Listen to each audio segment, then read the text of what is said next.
નમસ્કાર, હું રાજ. આપ જોઈ રહ્યા છો સ્પાર્ક ટુડે ન્યૂઝ. વડોદરા શહેરમાં હાલ મુસ્લિમ સમાજનું મોહરમ પર્વ ચાલી રહ્યું છે, ત્યારે વાડી ખાટકીવાડ 4 રસ્તા પાસે તાજિયાની સ્થાપના કરવામાં આવી છે. ત્યાં જ ડ્રેનેજ લાઇન છેલ્લા 5 દિવસથી ઉભરાઈ રહી છે. તેની વારંવાર ફરિયાદ કર્યા છતાં કોઈ નિકાલ ન આવતા સ્થાનિકોમાં ભારે રોષ જોવા મળી રહ્યો છે.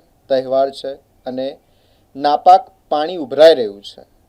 તેના માટે લોકો ત્યાં દર્શન કરવા માટે પણ નથી આવી શકતા અને મહત્ત્વની વાત તો એ છે કે ડ્રેનેજના પાણીથી ત્યાં તમે ઊભા પણ ન રહી શકો તેટલી દુર્ગંધ મારી રહ્યું છે. આ સમગ્ર ઘટનાને લઈને હાલ સમાજમાં ભારે રોષ જોવા મળી રહ્યો છે. વાડી ખાટકીવાળા સરકારી સ્કૂલની સામે 5 દિવસથી ગટર લાઈન કોઈ દેખાવ આવતું નહીં.